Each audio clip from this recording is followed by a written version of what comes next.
Hi hello എല്ലാവർക്കും നമ്മുടെ പുതിയ വീഡിയോയിലോട്ട് സ്വാഗതം. അപ്പോൾ ഈ നമ്മൾ കേക്ക് ബോർഡ് എടുത്തിട്ടുണ്ട്. കേക്ക് ബോർഡിന് പകരമായിട്ട് നമ്മൾ കാർഡ്ബോർഡ് പീസ് കട്ട് ചെയ്തെടുക്കണമെങ്കിൽ റൗണ്ട് ഷേപ്പിൽ കട്ട് ചെയ്തെടുക്കാം കേട്ടോ. അപ്പോൾ ഇവിടെ കേക്ക് ബോർഡ് ഉണ്ടായിരുന്നു. കേക്ക് ബോർഡ് ഉണ്ടെങ്കിൽ അത് തന്നെ കേട്ടോ നല്ലത്. എന്നിട്ട് നമ്മൾ ഒരു സൈഡിൽ നമ്മൾ പെയിൻറ് ചെയ്യാൻ പോവാണ്. അതിനായിട്ട് നമ്മൾ ചോക്ക് പെയിൻറ് എടുത്തിട്ടുണ്ട്. ഈ ചോക്ക് പെയിൻറ്റിന് പകരം നമുക്ക് അക്രിൽ പെയിൻറ് ഏത് വേണമെങ്കിലും എടുക്കാം കേട്ടോ. ഫെവിഗ്രിൽ എടുക്കാം, ക്യാമൽ എടുക്കാം, പോളോ എടുക്കുക, ഏത് വേണമെങ്കിലും എടുക്കാം, ഏത് കളറും കൊടുക്കാം കേട്ടോ. ഇപ്പം ഞാനിവിടെ യെല്ലോ ആണ് കൊടുക്കുന്നത്. എനിക്കതാണ് ഇഷ്ടം. അപ്പോൾ അതുകൊണ്ട് ഞാൻ ഒരു സൈഡ് മാത്രം ഇതുപോലെ ഒരു സൈഡ് മാത്രം പെയിൻറ് ചെയ്യാം. അപ്പോൾ ഈസി ആയിട്ട് നല്ല കറക്റ്റായിട്ട് കിട്ടാൻ വേണ്ടി നമുക്ക് മാസ്കിംഗ് ടേപ്പ് വേണമെങ്കിൽ നടുക്കൂടെ ഒട്ടിക്കുകയാണെങ്കിൽ കറക്റ്റായിട്ട് നമുക്ക് പെയിൻറ് ചെയ്തെടുക്കാൻ പറ്റും. നമ്മൾ ബോട്ടിലൊക്കെ ചെയ്തിട്ടുണ്ട് കേട്ടോ. അപ്പോൾ നമ്മൾ ആ മഞ്ഞ കളർ കൊടുത്തു കഴിഞ്ഞു. ഇനി നമ്മൾ നമ്മുടെ സീഡ്സ് എടുത്തിട്ടുണ്ട്. അതായത് ഇത് സൂര്യകാന്തിയുടെ അരിയാണ് കേട്ടോ. അപ്പോൾ നമ്മൾ ഇത് കിട്ടിയത് നമ്മൾ കിളിക്കൊക്കെ തീറ്റ മേടിക്കൂല, ആ ഒരു കടയിൽ നിന്ന് കിട്ടിയത് കേട്ടോ. കുറേ ഇരിപ്പുണ്ടത്. കിളി ഉണ്ടായിരുന്നു വീട്ടിൽ. അപ്പോൾ ആ സമയത്ത് വാങ്ങിച്ചാണ് കേട്ടോ. അപ്പോൾ അതെടുത്ത് വെച്ച് ഞാനിവിടെ ഫ്ലവർ ഉണ്ടാക്കാൻ പോവാണ്.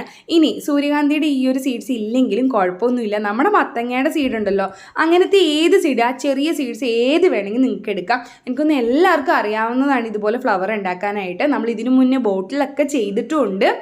അപ്പോൾ ഇത് വെച്ചിട്ട് ഏത് സീഡ്സും വെച്ചിട്ട് എടുക്കാം. ഇനി പിസ്താഷ്യല് വെച്ചിട്ട് എടുക്കണമെങ്കിൽ എടുക്കാം കേട്ടോ, കുഴപ്പമൊന്നും. പക്ഷേ ഒരുപാട് അങ്ങ് വലുതായിപ്പോവും. അതിനേക്കാൾ നല്ലത് ചെറുത് തന്നെ കേട്ടോ നല്ലത്. എന്നിട്ടൊരു ചെറിയ കാർഡ്ബോർഡ് പീസ് കട്ട് ചെയ്തിട്ട് ഈ ബുക്കിൻ്റെ പുറം പേജൊക്കെ ഉണ്ടല്ലോ, ആ പേജിൻ്റെ കാർഡ്ബോർഡ് പീസ്, ആ കട്ടിയിലുള്ള കാർഡ്ബോർഡ് പീസ് കട്ട് ചെയ്തിട്ട് ഇതുപോലെ അടുക്കി ഫ്ലവറിൻ്റെ ഷേപ്പിൽ നമ്മുടെ ഫെവിക്കോൾ വെച്ചിട്ട് ഒട്ടിച്ചെടുക്കുക. ഈസി പരിപാടിയാണ്. എന്നിട്ട് നമ്മൾ ഈ ഒരു വൈറ്റ് പോർഷൻ ഉണ്ട് അവിടെ എല്ലാം അങ്ങ് നിറച്ച് അടിപ്പെട്ടാന്നായിട്ട് ഒട്ടിച്ചെടുക്കണം. അപ്പോൾ നമ്മൾ അവിടെ ഇവിടേക്ക് ആയിട്ട് ഒട്ടിച്ചെടുത്തിട്ടുണ്ട്.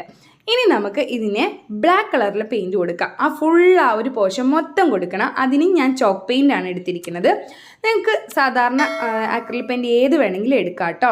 അപ്പോൾ നമ്മൾ ഫുള്ളായിട്ട് ആ ഫ്ലവർ കൂടെ തന്നെ ഫുള്ളായിട്ട് പെയിൻറ്റ് ചെയ്ത് കൊടുക്കുക. അപ്പോൾ നമ്മൾ പെയിൻറ്റ് ചെയ്ത് കഴിഞ്ഞു.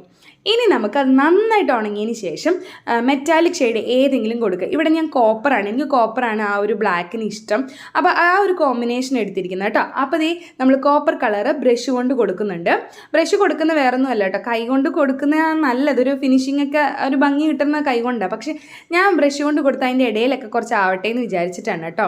അപ്പോൾ ഇനി അതവിടെ നിൽക്കട്ടെ. ഇനി അടുത്തൊരു പരിപാടി, ഞാൻ സ്കെയിലും പെൻസിലും വെച്ചിട്ട് നമ്മൾ ആ ഒരു സൈഡ് ഉണ്ടല്ലോ യെല്ലോ കൊടുത്ത ഭാഗം അവിടെ ഒന്ന് കറക്റ്റായിട്ട് കുറച്ച് വരയിട്ട് കൊടുത്തു. എന്നിട്ട് നമ്മുടെ ഔട്ട്ലൈനർ ഇല്ലേ, ബ്ലാക്ക് കളറിൽ ഔട്ട്ലൈനർ എടുക്കാം. ഔട്ട്ലൈനർ എടുത്തിട്ട് നേരെ ആ ഒരു പെൻസിൽ കൊണ്ട് വരച്ച ഭാഗം വരച്ചു കൊടുത്തു. ഇത്രയേ ഉള്ളൂ, എളുപ്പമാണ്. എല്ലാവർക്കും ട്രൈ ചെയ്ത് നോക്കാൻ പറ്റുന്നതാണ്.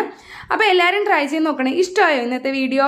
അപ്പോൾ ഇഷ്ടപ്പെട്ട തീർച്ചയായും ലൈക്ക് ചെയ്യാൻ മറക്കരുത്. അതുപോലെ സബ്സ്ക്രൈബ് ചെയ്യാതെ കാണണമെങ്കിൽ ഒന്ന് സബ്സ്ക്രൈബ് ചെയ്യാനും മറക്കരുത് കേട്ടോ.